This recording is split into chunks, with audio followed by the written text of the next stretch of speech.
Welcome everyone. Thanks for coming to see the March Council meeting tonight. If everyone could please stand for the opening prayer and original custodian statement. Almighty God, grant to this council wisdom, understanding and sincerity of purpose for the good governance of this city. Amen. And I wish to acknowledge the traditional owners on the land in which we stand and pay my respects to their elders past, present and emerging. Thank you. Please be seated. We'll now move on to item 2, apologies, and there are no apologies here this evening. We'll now move on to item 3, the confirmation of minutes. Can we have a move that the minutes of the scheduled meeting held on the 3rd February 2025 be confirmed? Councillor Arnott, seconder, Councillor Ziegler. All those in favour? Passed unanimously. We'll now move on to item 4, which is the declaration by councillors and officers of any conflicts of interest. Councillor Ziegler. I have a conflict with item 7.1, the Dennington South Warrnambool flood study. Thank you, Councillor Ziegler. Are there any other councillors who want to declare any conflicts? Thank you. We'll now move on to item 5, the mayoral presentation. It's actually been a really big month here in the city. We had on Friday the West Warrnambool Neighbourhood House opening. It's looking like a great facility and I'm looking forward to seeing it fully utilised. And I saw Councillor Jelly was super ecstatic when we were there. The other big project we actually saw finish this month as well is one of our biggest infrastructure projects. The Val Bertram Stadium's finally been completed. Over $700,000 went towards this project. And thanks to all the community groups for their understanding, having it out of action for a while.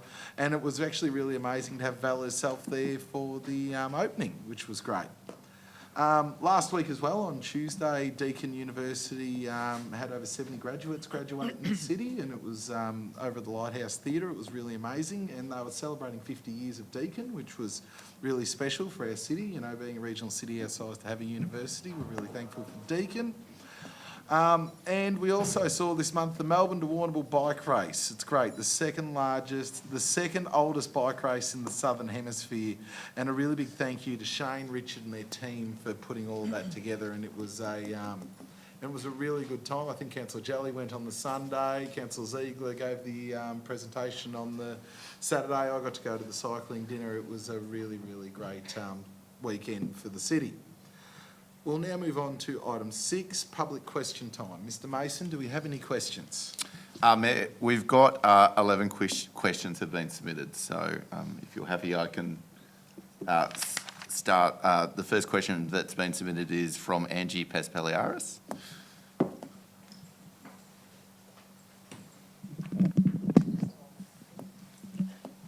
Thank you. To the CEOs, is that working? To the CEOs and councillors, given Warrnambool City Council's heavy focus on and implementation of pedestrian safety measures within the CBD in recent years, why is it that patients, staff, visitors, volunteers, contractors and local residents are not able to safely cross Croat Street to and from the base hospital, the most vital primary healthcare service in this city? Will Warrnambool City Council address this ongoing major safety risk by committing to funding, resourcing and constructing a mid-block crossing on Croat Street and or a roundabout at Croat Wright Street intersection in the 2025-26 council budget to help safely manage the movement of vehicular, traffic and pedestrians in the hospital precinct? Will the forthcoming budget also support a roundabout for the Ferry Street, Marai Street intersection, where safety of pedestrians and vehicles is also lacking around the train station, another vital public service area? I would request the answer in writing and verbally. Thank you very much. Mr Mason. Given the technical nature of this question, I would like the Director, David Lee, to answer this one. Thank you, through you, Mr Mayor. Council officers have undertaken several design options around the mid-block crossing and investigated several sites with a view to trying to get one near the Hyder Street corner where that the shop is.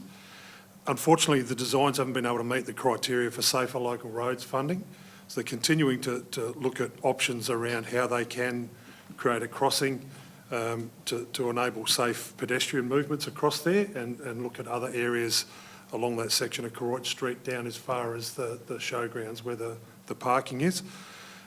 When that will be completed and approved, we're not quite certain at the moment, but the work is still underway, and we'll continue to look at options for the best and most safe option to get people across the road. With respect to the Riot Street and Caroit Street roundabout, there's a design for a compact roundabout that's about 95% complete. It is subject to Safer Local Roads funding, and it is a priority in our funding package for Safer Local Roads. And as soon as the design's complete, we'd be looking to try and get a program to have that implemented at that location, so construction of that roundabout can occur. That will also incorporate some splitter islands in the lead up to it. It's, in order to meet the criteria, it's required to have elevated road surface leading up to it to slow traffic, and those splitter islands will have pedestrian refuge opportunities in there, so it won't be a pedestrian priority, but it will enable pedestrians to have a staged crossing at that particular intersection. With respect to the Ferry Street and Merrow Street, that's something that hasn't been on our radar, so there has been no design work undertaken on that. At this point in time, with the bank up of works, it's probably not likely to be part of our 25-26 financial year capital works program, but it is something that the officers can investigate during the latter half of the coming financial year. Can I ask one more question? Go for it. Does that mean that the first 2 points you made, it would seem likely that those projects, subject to funding, could be undertaken in the 25-26 year? The roundabout certainly. The crossings we need to, because it is part of our package with Safer Local Roads, so we have actually gone to the government about that one, and it's got tacit approval, if you like, to be part of the program. The crossings, we just need to make sure that we can comply with the Safer Local Roads criteria to make sure that it is compliant in case something does occur at a crossing, that it's a non-compliant construction. Okay, thank you. Thanks, Angie. Mr Mason? Thank you. All of the following questions are in relation to item 7.1, which is in relation to the flood study. So the first question is, so I'm not sure if Councillor Ziegler might, yeah. Do you want me to leave now? Yep. If you'd like to. Thank you, Councillor Ziegler. So the first question is from Jenny Dalton. Jenny's asked me to read this question out. So the question is, based on documentation and research from the 1946 flood, why isn't a significant opening at the Merrow mouth at Stingray Bay and the cutting legitimate mitigation options? Surely in looking at mitigation options, impact on ratepayer property and lives has the potential for far greater consequences than the impact on some wetlands, as continually mentioned in the report. Again, because all of these questions deal with technical matters to do with the flood investigation, I'll ask the Director to answer these questions. Thank you, Mr Coughlin. Thanks, through you, Mayor. And apologies to all the questioners. These answers will be read out because we've tried to answer the questions as completely as we can. So, in response to Jenny's question, a preliminary examination of possible mitigation options has been completed as part of the report. The modelling indicates that the high point between Kelly Swamp and Saltwater Swamp is one restriction that limits the amount of water that can flow out to the cutting, but also that opening up either location completely only has a limited impact on the flood height. More investigation is required to ascertain the feasibility of lowering this high point and the ongoing maintenance required to ensure neither it nor the cutting itself builds up between flood events. The limiting factor to opening the Merrow River mouth is the level of the ocean, with the lower portion of South Warrnambool study area only slightly above sea level. The modelling indicates mechanical openings of the Merrow have little to no impact on peak flood levels during the modelled floods. It is acknowledged, however, that artificial openings of river mouths in general can delay the peak flood arriving, which may allow longer for communities to prepare for its arrival. So that's another thing we can look at during when we're examining mitigation options. Thank you, Mr Coughlin. Mr Mason? The next question is from Eugene Dalton.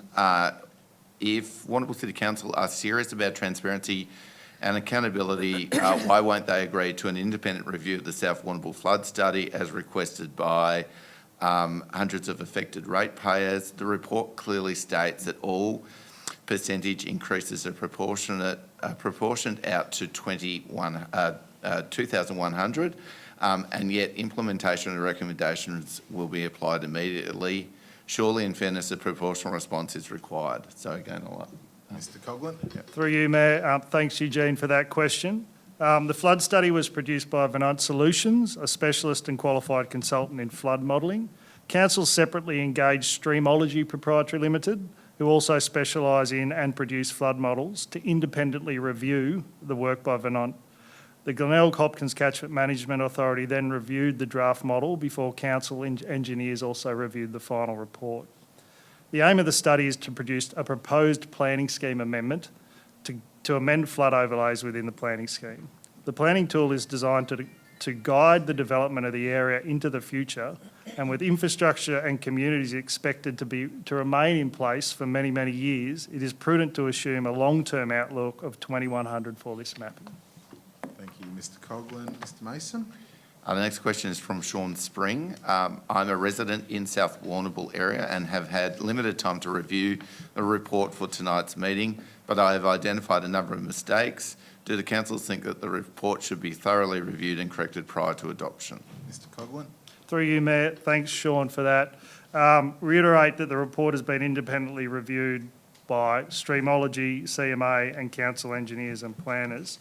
But officers would be keen to receive any specific errors in detail so they can be addressed and responded to. The planning scheme amendment process will establish an independent planning panel that will review in detail the report and modelling, along with any submissions from other parties that points out errors or mistakes. The independent panel can make changes to correct these or recommend rejection of the amendment during this process. Thank you, Mr Coghlan. Mr Mason. The next question is from Bronwyn Levitt, and Bronwyn's going to ask her own question, or read out her own question.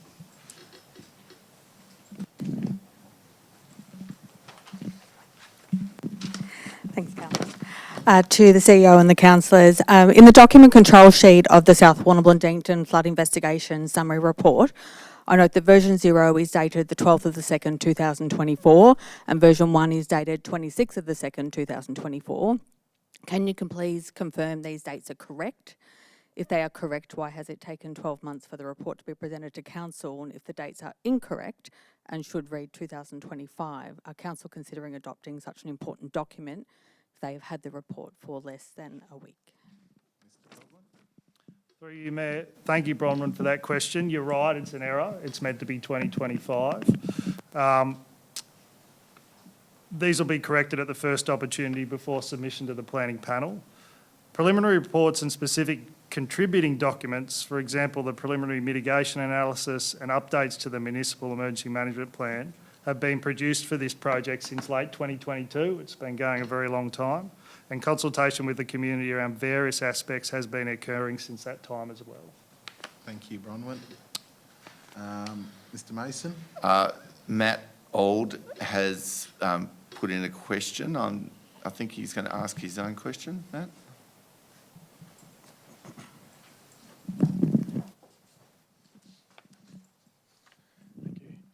Regarding the South Warrnambool and Deankton Flood Investigation Summary Report, I was surprised the report was not presented in draft format for community consultation, and as such everything feels a bit rushed to me. So I'd like to ask if councillors are 100% confident in the methodology and report findings being presented tonight. Thank you, Matt. I'll take this one. The report is the first item on the agenda tonight. It's item 7.1. And once we get past question time, the councillors will speak and vote according to their views from there. Mr Mason. The next question is from Joy Bolden, and Joy has asked me to read out her question. I request council defer the motion for the South Warrnambool and Deankton flood investigation to be adopted for 6 months or longer. What are we having a meeting for Luke Coghlan and Peter Reid on the 14th of March regarding cut and fill at OceanX Close after this motion has been put to the council? Thank you. Mr Coghlan. Through you, Matt. Thanks, Joy, for that question. The cut and fill proposal for Ocean X Close is an action council is working with you on as a result of the flood study. The cut and fill proposal will be a net zero proposal and modelled to ensure it does not alter the flood levels prescribed in the report. That is why those discussions are not impacting the timing of the council report. Thank you, Mr Coghlan. Mr Mason? Next question is from Ian Bolden. Ian's again asked me to read out his question. We would like to understand why there is such a difference between the old and new models. Have council revisited the modelling to provide confidence in the model and the underlying data used? For example, applying a 400 mil sea level rise to the floor levels stated in the 2019 Catchment Management Authority advice only results in a small increase of approximately 200 mil in the floor level for the Ocean X subdivision. This is a preliminary finding from an independent survey assisting us in our inquiries. However, due to the rush by council to approve this report, exact findings are yet to be provided. Mr Coghlan? Thanks through you, Mayor. Thank you, Ian, for that question. Yes, council has reviewed and compared the old flood model to the new. The key differences between the 2007 model and this one include that the 2007 model considered the 1946 event an outlier and disregarded it from their analysis. The 2007 model did not sufficiently allow for ocean effects. The 2007 model oversimplified the Kelly Swamp, Saltwater Swamp, Rutledge's cutting system. 3 significant floods have occurred since 2007 and they have been incorporated into this model to make it more accurate. There's been significant improvements to modelling methods and guidance since 2007 and the revisions to the climate change considerations chapter of Australian rainfall and runoff have influenced this model. The 200 millimetre difference you've indicated in survey levels is likely correct, Ian. So final levels in the flood study, depending on location along the catchment, are impacted by either riverine flooding, storm surge flooding, or a combination of both. So for the Ocean X site, we find significant riverine flooding impacts to a greater degree than storm surge. Flood events are also not static events, as water velocity and hard infrastructure impact the flow of water through the catchment. For these reasons, the specified increase in sea level does not equate to a specified flood level increase in any single location. Thank you, Mr Coghlan. Mr Mason? The next question is from Steve Levitt, who's going to ask his own question.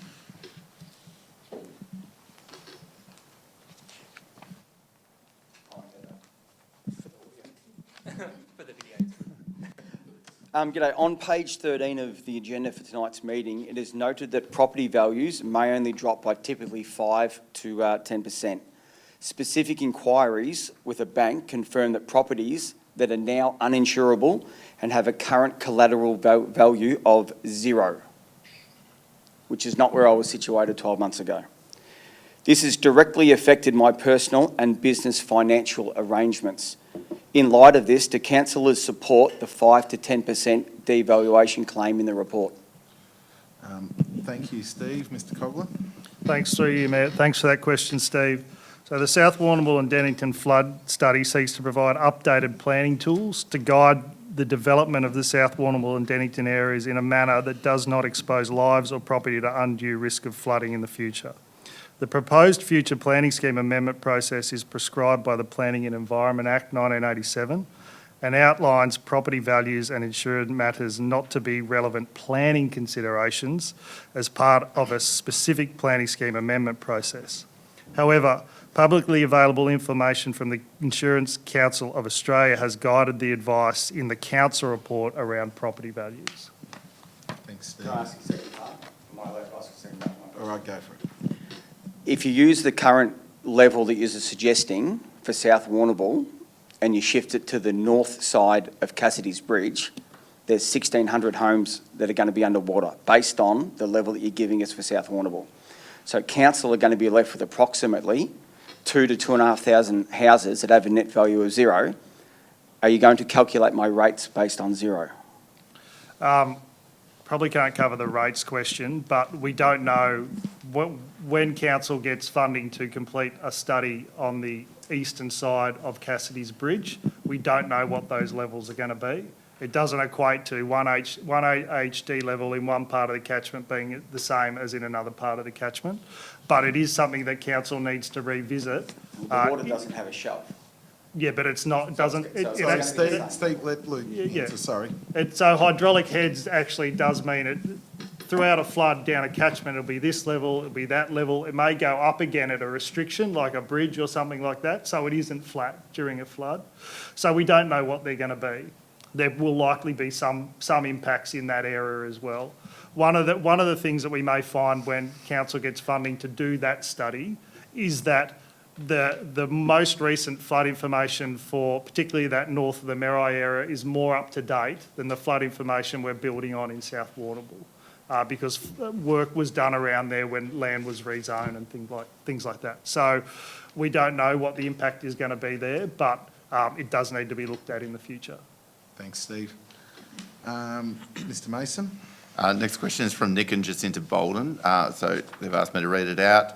Have councillors and the council been made aware of unresolved issues in the South Warrnambool flood report?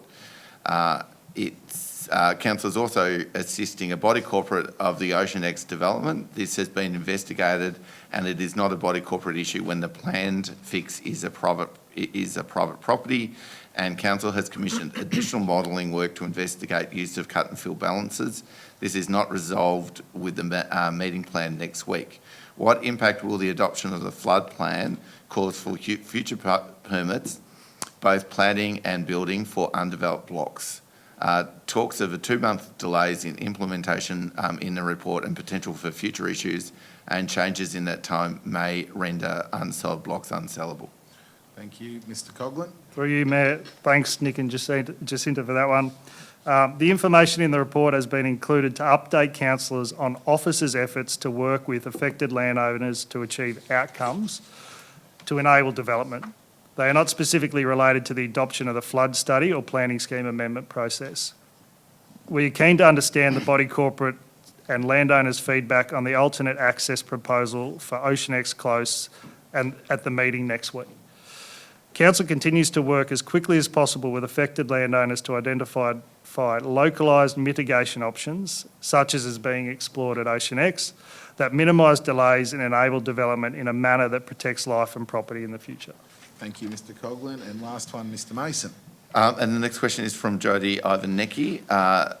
The question from Jody is, Glenelg Hopkins Catchment Management Authority has an existing statutory obligation as the delegated waterway manager to ensure implementation of any flood mitigation strategy for Rutledge's cutting. Given the lead role played by the Catchment Management Authority in the conduct of the current study, do councils believe that this might explain why mitigation options at the cutting have been deliberately and completely avoided? Mr Coghlan? Through you, Mayor. Thank you, Jody, for that question. A preliminary, I'll repeat from the first question, a preliminary examination of possible mitigation options has been completed as part of the report. The modelling indicates that a high point between Kelly Swamp and saltwater swamp limits the amount of water that can flow out of the cutting. More investigation is required to ascertain the feasibility and impacts of lowering the high point, ongoing maintenance required, and who is responsible for that maintenance. The Glenelg Hopkins Catchment Management Authority have been project partners with council in this project. Officers are comfortable that their advice and review has been professional and in good faith to ensure a high quality report and flood mapping outcome, considering the current nature of the catchment. Both council, Venant, the consultant, and CMA have been involved in all decisions throughout the modelling process and examination of mitigation options. Any potential mitigation and management of Rutledge's cutting would likely need to be multi-agency, including, of course, GHCMA, Parks Vic, Moyne Shire Council and Warrnambool City Council, in conjunction with traditional owners and DECA. Thank you, Mr Coghlan, and thank you everyone for all of the questions. We'll move on to item 7, the reports, and move on to item 7.1, the South Warrnambool and Dennington flood investigation. Mr Mason. Thank you, through you, Mayor. Flooding can obviously have a significant impact on residential areas. And as such, council is required under the Planning Environment Act to plan for a range of hazards, including flooding and hazards such as fire. Council received state government funding to undertake a flood investigation report. This report has been assessed by the Catchment Management Authority and peer reviewed. The investigation forms the basis of a future planning scheme amendment, which would introduce controls into the planning scheme. To ensure, and these controls would be aimed to ensure that future development is managed and planned for having regard to flood potential and flood impacts. A 6-part recommendation is before council. The recommendation suggests that council firstly adopt the flood investigation report and then commence a planning scheme amendment process, which requires ministerial approval as a starting point. And it's also recommended that interim controls be sought. And finally, I think council, it's recognised that this is not just a council issue. This is an issue facing all parts of the state, and as such, the last point or point 6 of the recommendation recommends that council continue to advocate to the state government for support in this what is quite a difficult matter. So the recommendation is before you, Mayor. Thank you, Mr Mason. Any questions on this one? Do we have a mover? Councillor Jelly. Thank you, Mayor. I would like to move an alternate motion this evening that this council, number 1, defer this decision to the ordinary meeting of council on the 2nd of June 2025, and number 2, place the final South Warrnambool and Dennington flood investigation on public display and undertake an additional round of community consultation on the final flood investigation for a period of no less than 4 weeks. Thank you, Councillor Jelly. Do we have a seconder? Councillor Arnott. Councillor Jelly. Thank you, Mayor. This has been very difficult, and I thank everyone for coming in here tonight and putting forward their questions. I feel that this issue needs further serious consideration and community feedback. This alternate motion that I've just put forward undertakes to provide more consultation in various ways with all involved in this matter. So please, we want people to speak up, as you have tonight, but in other ways as well, and put forward your concerns and thoughts and facts and information that you might have. As a councillor, I feel there are still unanswered and conflicting questions, and I want more answers. I am disappointed that the final report was only just finished last Wednesday and only released to the community on Friday on our website. So I feel that wasn't fair to everyone to allow you to have, to able to digest it properly, because it's a large document. So I do understand your frustration with a lot of this, but I hope that by getting more information over the next 3 months will help us all come to more informed conclusion. Thank you, Mayor. Thank you, Councillor Jelly. Councillor Arnott. Thank you, Mayor. Councillor Jelly has expressed her thoughts very well, and they're very much along similar lines to myself.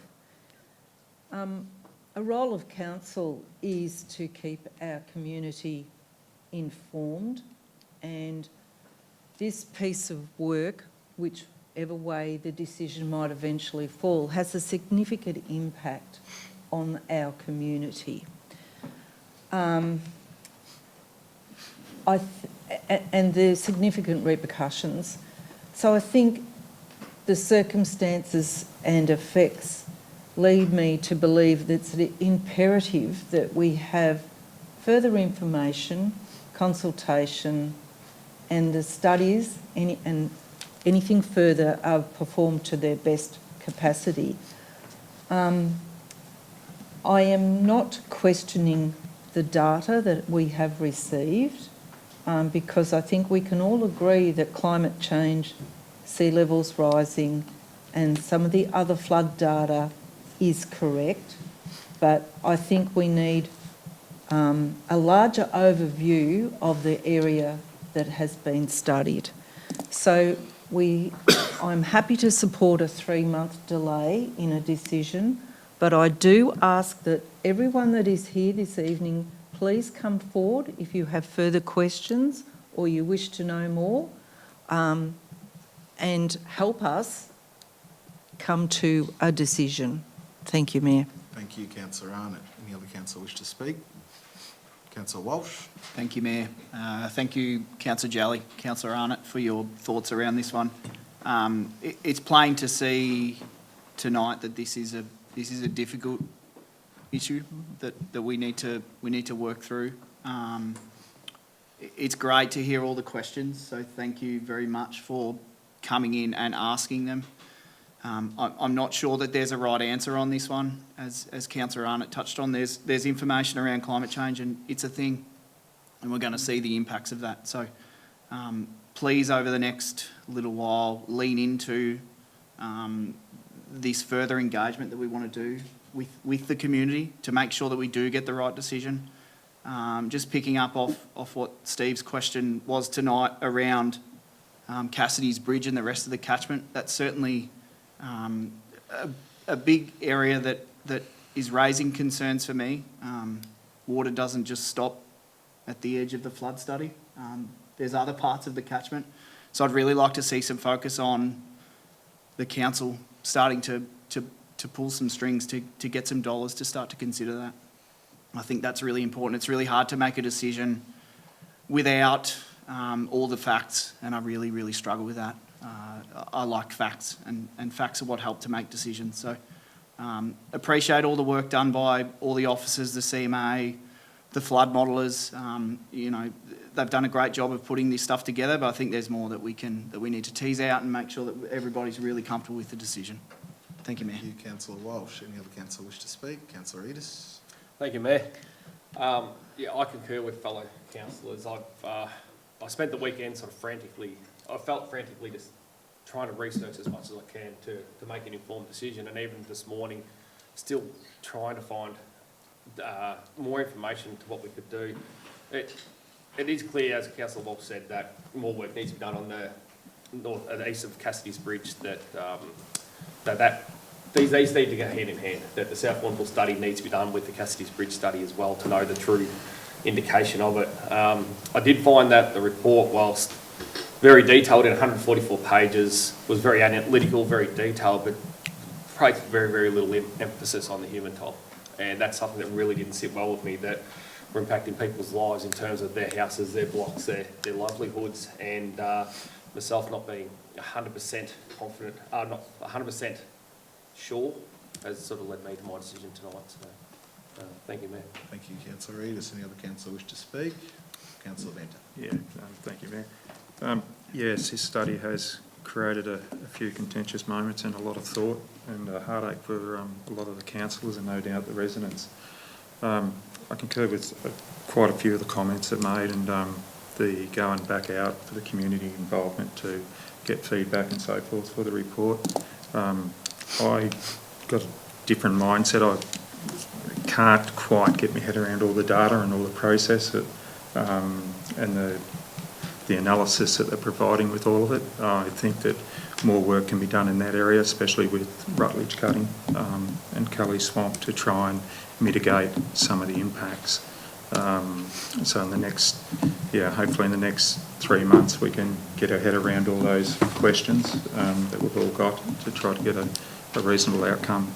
And also the upstream from Cassidy's Bridge really has to be a part of this whole thing, because what happens in the Marai down in South Warrnambool really does affect what's going on upstream as well. So we really need to get on top of that. Thank you, Councillor Venter. Councillor Jalley, do you wish to add anything to close? Yes, well, I think it's quite clear that we all have concerns. I know we've talked a lot over the weeks, we've talked a lot in the last days about this as a councillor group trying to do the best thing. I think we've come forward with this conclusion to put this out, to give ourselves some more time. Agree with the other councillors about Cassidy's Bridge and and looking at all those things. There's a lot of other impacts that there's no data for or information for as yet, which feeds into the other. So I think we will be, so next week, on Tuesday, we will have our next council briefing where we discuss many things, and this will come up as a conversation, as an item for both officers and councillors to discuss. And I think with the consultation, we can do it, perhaps we would like to have that conversation with the officers, but do it in a bit of a different way to get further information to clarify things, because when you get information from here, here, here and here, sometimes it's hard to really understand as a layperson where it really sits. So I think in the next coming weeks we'll be very nimble and get onto this straight away, because we have got a time limit. Thank you, Mayor. Thank you, Councillor Jelly. With no further speakers, we'll put the motion to the vote. All those in favour? Passed unanimously. Sorry, Wendy, can you please... Oh, sorry, Callum, can you please get Councillor Ziegler?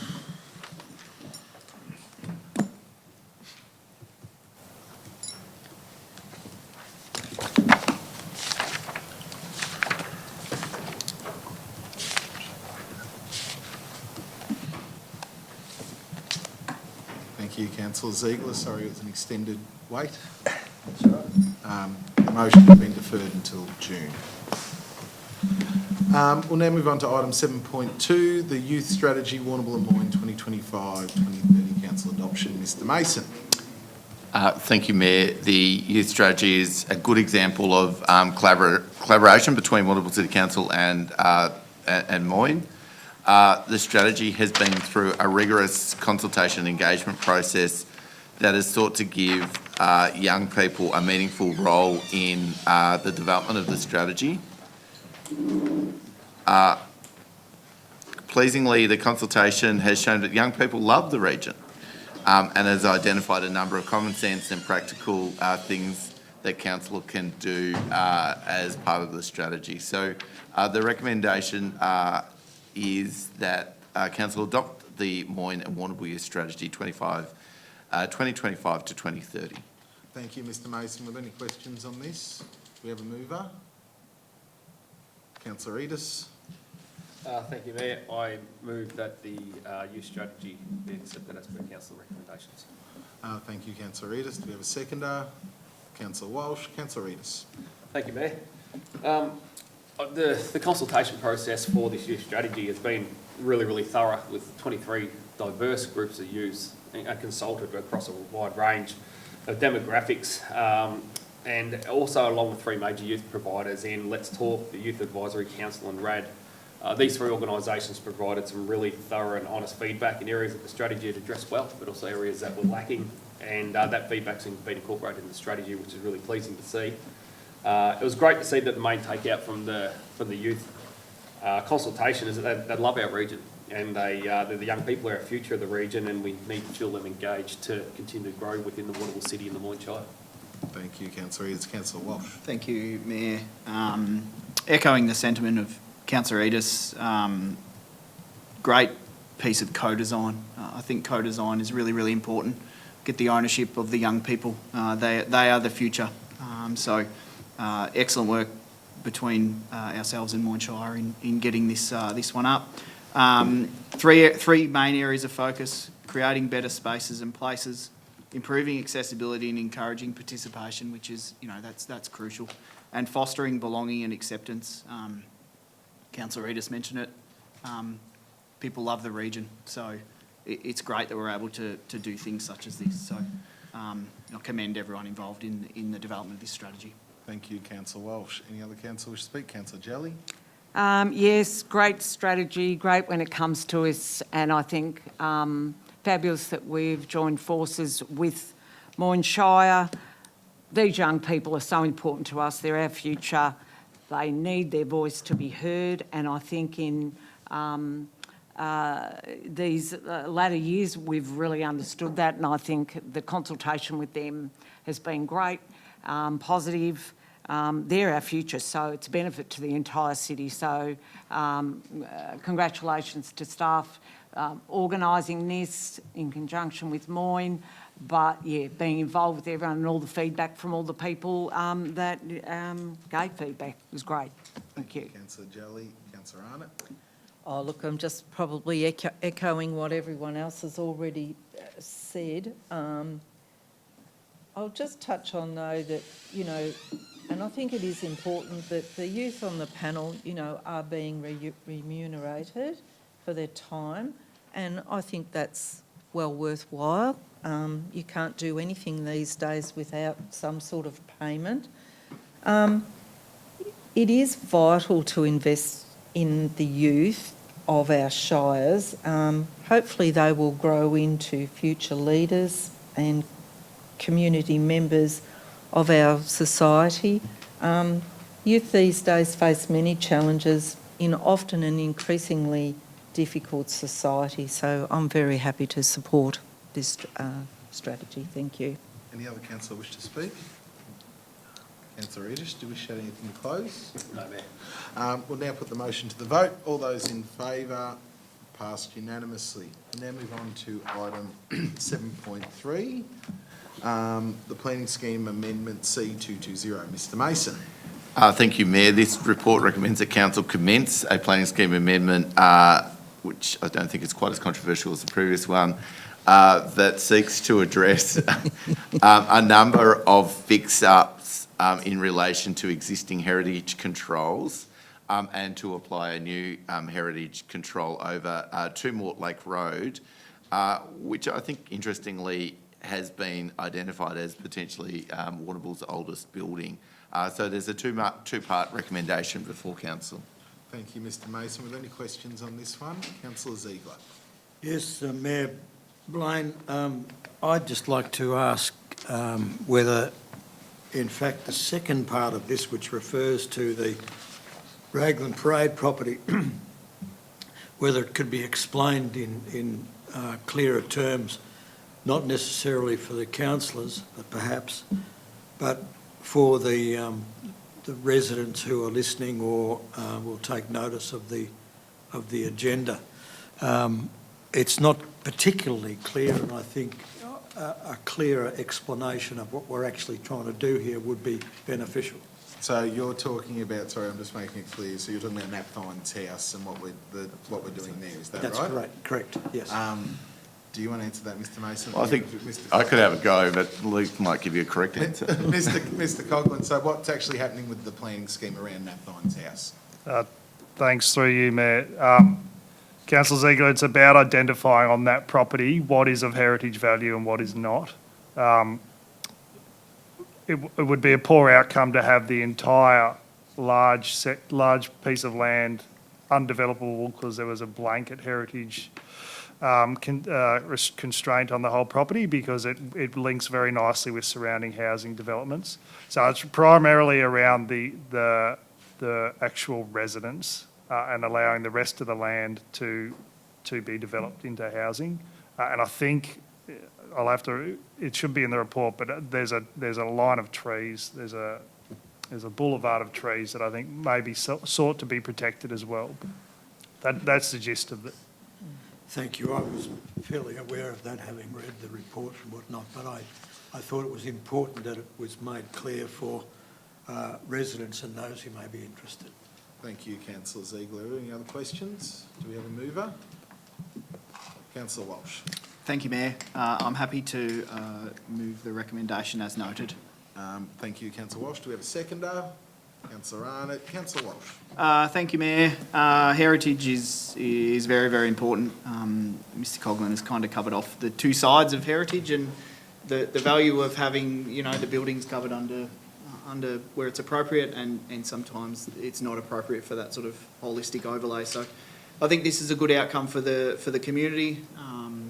And yeah, that's it. Thank you, Mayor. Thank you, Councillor Walsh. Councillor Arnott. Yes, thank you, Mayor. Look, agree with Councillor Walsh that it is important to have some heritage overlays on old guidelines on appropriate buildings, and the one in Mortlake Road, well, that has been identified as one of the oldest living residences in our city, so I think that's important. And the one facing Raglan Parade, well, I think we can't afford to have too much land covered by a heritage guideline. We need housing. It will butt onto our housing development, so I'm happy to support the motion. Thank you. Thank you, Councillor Arnott. Are there any other councillors wish to speak? Councillor Ziegler? Yes, I'll echo the words of both Councillor Walsh and Councillor Arnott. It's incredibly important to look after and retain any of the buildings that have significant heritage values in our town. We've lost far too much in Warrnambool, and we tend, in my opinion, to suffer a bit for that. Other towns now are finding the value of having retained so many heritage buildings, Port Fairy being one and Malden being another, for example, and Warrnambool has lost far too much. I'm happy to be able to mention this was the residence of a former mayor as well, Councillor O'Sullivan, and I would suggest that this is just a fantastic outcome, that it can be retained, and a certain amount of land around it can be retained to present and keep enough of the value of this particular heritage. Thank you, Councillor Ziegler. Councillor Jelly. Oh, look, everything's been said, but just quickly, it's important that both properties are being identified with this, very important. Someone actually said to me the other day, the property at number 2 Mortlake Road, and it's a property that you see, well, they both are, they're very out there, but, you know, going around the Mortlake Road roundabout, I've often looked at that property, and someone said to me the other day, and it's pertinent to what we've been talking about, there's actually, should hopefully still be a couple of flood markers there that have, so, and that's what someone said that to me the other day, so I'd be interested to see if they are. I don't know where they are on the building or whatever, but apparently, so it's very important that a building like this is kept, and there's been a bit of action there at that property in the last couple of weeks, so yeah, agree with what everyone else has said. Thank you, Councillor Jelly. We'll keep our eyes open for flood markers. Yep, absolutely. Might go and have a look. We'll send Luke down there. Yeah, Luke can go and look. Right. Any other councillor wish to speak? Councillor Walsh, do you wish to add anything to close? Nothing further, Mayor. Thank you. We'll now put the motion to the vote. All those in favour, passed unanimously. We'll now move on to item 7.4, the S6 Instrument of Delegation. Mr Mason. Thank you, Mayor. Council has a number of delegations that or instruments of delegation that transfer certain legal powers to council staff. The S6 delegation instrument ensures that council staff have the necessary powers under specific legislation to perform their roles. Obviously, the instrument has been updated with some recent changes to legislation, and the recommendation is that you effectively adopt this new instrument. Thank you, Mr Mason. Were there any questions on this? Do we have a mover? Councillor Walsh. Thanks, Mayor. I'm happy to move the recommendation as noted. Thank you. Do we have a seconder? Councillor Edis. Councillor Walsh. Thank you, Mayor. It's important that we empower our staff to make decisions and do their job. So happy to endorse this one and keep the lights on and keep everything running as it should. Thanks, Councillor Walsh. Councillor Edis. No, nothing further to add. Does anyone else wish to add anything? It is, I'll add something. It is actually a very important delegation that actually the power of the way it works is invested in council, which is then delegated through the CEO, through to the staff to be able to perform their role and function on a day-to-day basis, and this is critical to that, to make sure that the statutory power of council can be conferred on an operational basis. Do you wish to add anything to close? No, you've covered it eloquently, Mayor. Thank you. We'll now put the motion to the vote. All those in favour, passed unanimously. We'll now move on to item 7.5, the Council Plan and Actions 2024-2025, October to December Q2. Were there any questions on this? Do we have a mover? Councillor Arnott. Oh, sorry, I'm sitting here daydreaming, sorry. I'll move that the council plan actions 2024-2025, October to December, quarter two be received. Oh, 3, you'd be good. Do we have a seconder? Councillor Jelly. Councillor Arnott. Yes, well, there's some quite intriguing things within the council plan, and one thing I'm happy to see that's been actioned is a rabbit control trial. It's been organised for our council holiday park, and those little critters have created mayhem down there. Very dry conditions, prolific breeding, and therefore a lot of damage. So we need to get on to that. I also want to make mention of the business support for the de-escalation training for businesses in the CBD. The EcoDev have been working with local traders group, and it's a committee convened by VicPol, and council will be funding that training. And look, it is a really actually important component. Having a business in the CBD myself, we do come across some antisocial behaviours, and speaking from experience, it's not always easy to know how to handle some of these people that are under the influence of drugs, alcohol, or they have mental health conditions. So I think this is a really good thing. Also, just a note that our Christmas trade compared to last year demonstrated a clear increase, and congratulations to the EcoDev team again on its for their It's All Happening Christmas campaign. And another thing, all performers and service providers were sourced locally. So that's a big tick, so thank you. Thank you, Councillor Arnott. Councillor Jelly. Yes, thank you. Some interesting points brought out by Councillor Arnott. It's a great report when we get this, because as councillors, because there is delegated authority and the officers go ahead and do their work as on a day-to-day basis, it's good for us to get these reports and get an update of where things are. We can ask questions, but I think it's a very important report on projects that are being undertaken or services being delivered and where they are, especially if it's something new and we want to sort of run our eye over that. So I will go as the predicted, but my particular interest in this is that we can say, and it says 95% on there, but I would say it's nearly more or less 100%, 99.9. For the West Warrnambool Neighbourhood House that was officially opened last Friday, it stands out for me under the goal of healthy community for the city, and it's now reached practical completion, and it's a neighbourhood house that has been looking for its own physical home for the last few years. There's been ups and downs getting where we've got to now, but it's a great result, and they're going to have some great new programs. They've worked, the staff out there and the volunteers and committee have worked really, really hard to keep it juggling into various places while they've been waiting for this, and I'm sure that neighbourhood will flourish with this. So congratulations to executive staff, everyone involved internally, but it's great to see 100% on that. So well done. Thank you, Councillor Jelly, and a special mention to Ashish Tula. Yes. Who was instrumental in that, even though he's not a councillor anymore, he decided to go to Colac Shire. That's right. Sorry, any other councillor wish to speak? Councillor Walsh.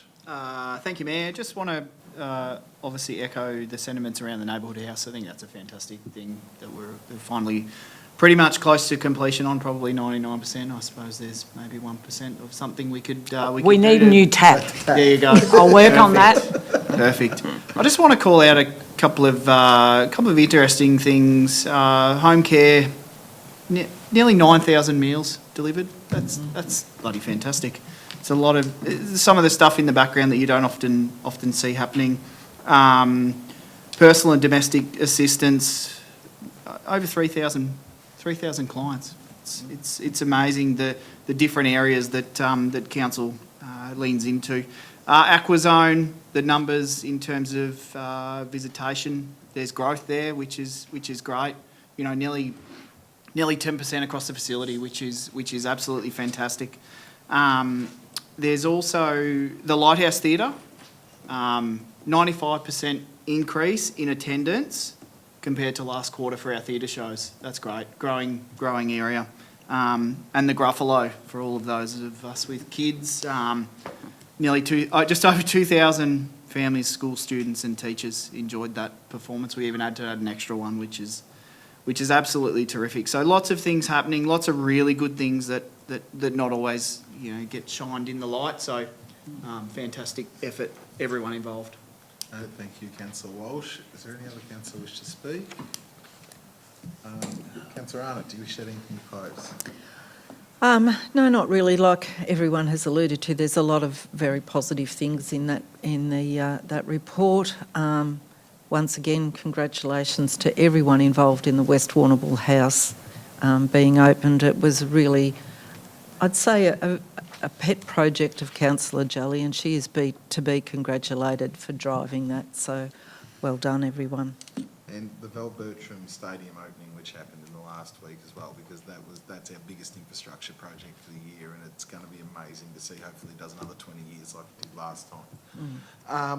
With everyone finished speaking, we'll now put the motion to the vote. All those in favour, passed unanimously. We'll now move on to item 7.6, the appointment of an independent Audit and Risk Committee member, Mr Mason. Thank you, Mayor. The Audit and Risk Committee is comprised of 2 councillors and 3 independent members.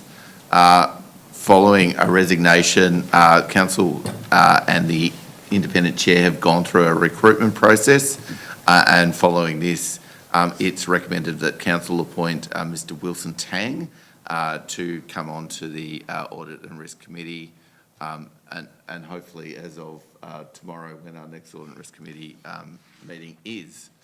So recommendation is before you. Thank you, Mr Mason. Were there any questions? Do we have a mover? Councillor Edis. Thank you, Mayor. I move that Wilson Tang be appointed as an independent member of the Council's Audit and Risk Committee for a 4-year term with full voting rights at the upcoming committee meeting on the 4th of March 2025. Thank you, Councillor Edis. Do we have a seconder? Councillor Ziegler. Councillor Edis. Thank you, Mayor. The Audit and Risk Committee it's an important tool for advising Council on the effectiveness of the organisation's systems, processes and culture for compliance with legal and financial obligations, and the recommended candidate, Wilson Tang, is outstandingly well qualified with more than 15 years' experience in governance and risk advisory for ASX-listed companies as well as federal and state government agencies. So we as a council are very, very fortunate to have someone of his calibre stick his hand up for this role. Thank you, Councillor Edis. Councillor Ziegler. Not much, Mayor. I'd just like to endorse the comments of my fellow councillor. I think that Wilson Tang will be a valuable addition. Thank you, Councillor Ziegler. Any other councillor wish to speak? I'd just like to add, I'd like to thank Ash for the last 4 years. He was actually an appointment that we did at the start of our last term, and thank you it was great working with him over the last 4 years at Audit and Risk. I've been on there the last 4 years, and it's great to see Councillor Paspaliaris in the gallery tonight, and she was also on there for 4 years in the last term. And I look forward to working with Wilson over the coming term, or at least the coming year. And as Mr Mason has said, you know, he'll be going in the deep end with his first meeting tomorrow, and whether the vote goes through or not, hopefully it does, he'll hopefully get his agenda. Councillor Edis, do you wish to add anything to close? No, Mayor. All right, we'll now put the motion to the vote. All those in favour, passed unanimously. We'll now move on to item 7.7, the tender award for the provision of security services. Mr Mason. Thank you. Through you, Mayor. Our council has a range of security service needs, including night foot patrols, cash collection, and seasonal security at the caravan parks. Following a tender process, it's recommended that a contract be awarded to R&M Security Services for an initial 3-year term with a 2-year extension option. The recommendation is before you. Thank you, Mr Mason. Were there any questions? Do we have a mover? Councillor Edis. Thank you, Mayor. I move that R&M Security be So I move the provision of the security services contract to R&M services as per the recommendation. Thank you, councillor Edis. Councillor Jelly? Oh, sorry, sorry, the seconder? Sorry, councillor Walsh, I'm sorry. Councillor Edis. Thank you, Mayor. I think it was a well-run tender. It was pleasing to see that we got seven tenders put forward, so it gives us a good broad scope of submissions to evaluate against. And what I find most pleasing is that it's a local business, R&M Security Services, that have been selected for the tender. They employ local people who we see through the shopping centres or at the pubs or around town. So I think it's a good result for R&M Security Services and also the City Council. Thank you, councillor Edis. Councillor Walsh. Thank you, Mayor. Just echoing the sentiments of councillor Edis. Rigorous process, and it's great to see a local company come out on top. It bodes well. Thank you, Thank you, Mayor. Thank you, councillor Walsh. Any other councillor wish to speak? It is always great when we do get a local tenderer, and, you know, they actually do a lot in this contract. There's a lot of different aspects to the council business in the way that security services are used, whether it is cash collection, protecting assets, or protecting users at different events as well. Councillor Edis, do you wish to add anything to close? Amen.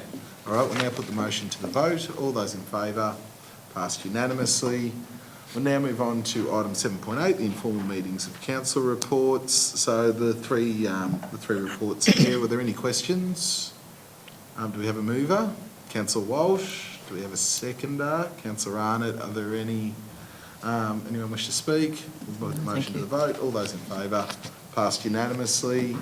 And item 7.9, the Mayor and Chief Executive Officer Council Activities Summary Report. That's there before you. Were there any questions on that?